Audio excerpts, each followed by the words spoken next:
Hello, everybody. Welcome to today's reading through the Bible in 365. Today we are going to be focusing on Jonah chapters 1 through 4 and then Revelation chapter 10.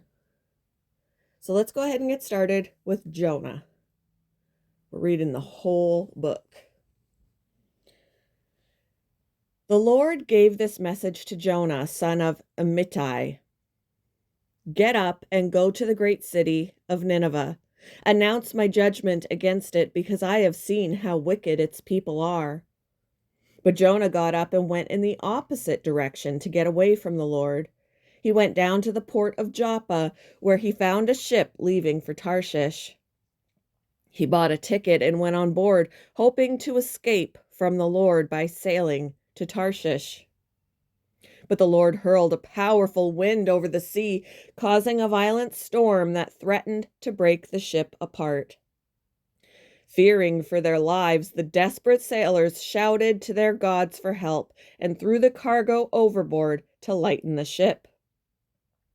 But all this time, Jonah was sound asleep down in the hold. So the captain went down after him. "How can you sleep at a time like this?" he shouted. "Get up and pray to your God. Maybe he will pay attention to us and spare our lives." Then the crew cast lots to see which of them had offended the gods and caused the terrible storm. When they did this, the lots identified Jonah as the culprit. "Why has this awful storm come down on us?" they demanded. "Who are you? What is your line of work? What country are you from? What is your nationality?"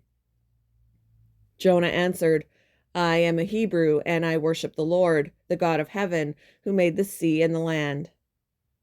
The sailors were terrified when they heard this, for he had already told them he was running away from the Lord.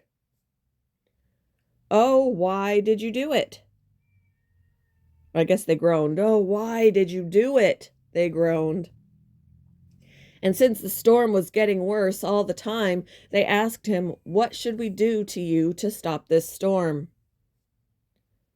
"Throw me into the sea," Jonah said, "and it will become calm again. I know that this terrible storm is all my fault."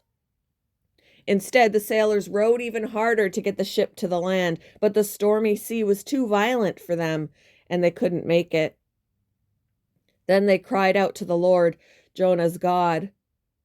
"Oh Lord," they pleaded, "don't make us die for this man's sin, and don't hold us responsible for his death. Oh Lord, you have sent this storm upon him for your own good reasons." Then the sailors picked Jonah up and threw him into the raging sea, and the storm stopped at once. The sailors were awestruck by the Lord's great power, and they offered him a sacrifice and vowed to serve him. Now the Lord had arranged for a great fish to swallow Jonah, and Jonah was inside the fish for 3 days and 3 nights. Then chapter 2, this is chapter 2. Then Jonah prayed to the Lord his God from inside the fish. He said, "I cried out to the Lord in my great trouble, and he answered me. I called to you from the land of the dead, and Lord, you heard me. You threw me into the ocean depths, and I sank down to the heart of the sea. The mighty waters engulfed me. I was buried beneath your wild and stormy waves." Then I said, "O Lord, you have driven me from your presence. Yet I will look once more toward your holy temple." I sank beneath the waves, and the waters closed over me. Seaweed wrapped itself around my head. I sank down to the very roots of the mountains. I was imprisoned in the earth, whose gates lock shut forever. But you, O Lord my God, snatched me from the jaws of death. As my life was slipping away, I remembered the Lord, and my earnest prayer went out to you in your holy temple. Those who worship false gods turn their backs on all God's mercies. But I will offer sacrifices to you with songs of praise, and I will fulfill all my vows, for my salvation comes from the Lord alone." Then the Lord ordered the fish to spit Jonah out onto the beach. Chapter 3. Then the Lord spoke to Jonah a second time. "Get up and go to the great city of Nineveh and deliver the message I have given you." This time Jonah obeyed the Lord's command and went to Nineveh, a city so large that it took 3 days to see it all. On the day Jonah entered the city, he shouted to the crowds, "40 days from now, Nineveh will be destroyed." The people of Nineveh believed God's message, and from the greatest to the least, they declared a fast and put on burlap to show their sorrow. When the king of Nineveh heard what Jonah was saying, he stepped down from his throne and took off his royal robes. He dressed himself in burlap and sat on a heap of ashes. Then the king and his nobles sent this decree throughout the city. "No one, not even the animals from your herds and flocks, may eat or drink anything at all. People and animals alike must wear garments of mourning, and everyone must pray earnestly to God. They must turn from their evil ways and stop all their violence. Who can tell? Perhaps, even yet, God will change his mind and hold back his fierce anger from destroying us." When God saw what they had done and how they had put a stop to their evil ways, he changed his mind and did not carry out the destruction he had threatened. Chapter 3. Whoops. I'm sorry. I hit the... Chapter 3. Then the Lord spoke to Jonah a second time. "Get up and go to the great city of Nineveh and deliver the message I have given you." This time Jonah obeyed the Lord's command. We already read this, did we not? Yes, we already read this. That's what happened. I hit the play button for the Audible instead of the advance button to go to chapter 4. Chapter 4. This change of plans greatly upset Jonah, and he became very angry. So he complained to the Lord about it. "Didn't I say before I left home that you would do this, Lord? That is why I ran away to Tarshish. I knew that you are a merciful and compassionate God, slow to get angry and filled with unfailing love. You are eager to turn back from destroying people. Just kill me now, Lord. I'd rather be dead than alive if what I predicted will not happen." The Lord replied, "Is it right for you to be angry about this?" Then Jonah went out to the east side of the city and made a shelter to sit under as he waited to see what would happen to the city. And the Lord God arranged for a leafy plant to grow there, and soon it spread its broad leaves over Jonah's head, shading him from the sun. This eased his discomfort, and Jonah was very grateful for the plant. But God also arranged for a worm. The next morning at dawn, the worm ate through the stem of the plant so that it withered away.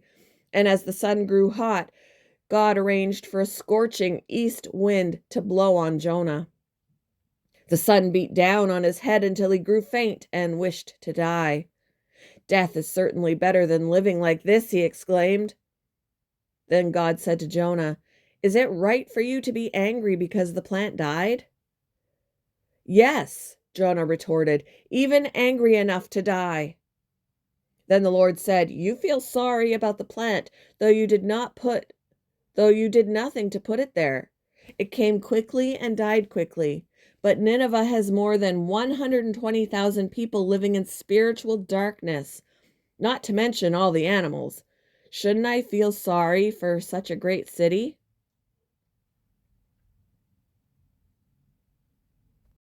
Revelation chapter 10. Then I saw another mighty angel coming down from heaven, surrounded by a cloud, with a rainbow over his head. His face shone like the sun, and his feet were like pillars of fire. And in his hand was a small scroll that had been opened. He stood with his right foot on the sea, and his left foot on the land. And he gave a great shout like the roar of a lion. And when he shouted, the 7 thunders answered. When the seven thunders spoke, I was about to write, but I heard a voice from heaven saying, "Keep secret what the seven thunders said, and do not write it down." Then the angel I saw standing on the sea and on the land raised his right hand toward heaven. He swore an oath in the name of the one who lives forever and ever, who created the heavens and everything in them, and the earth and everything in it, and the sea and everything in it. He said, "There will be no more delay.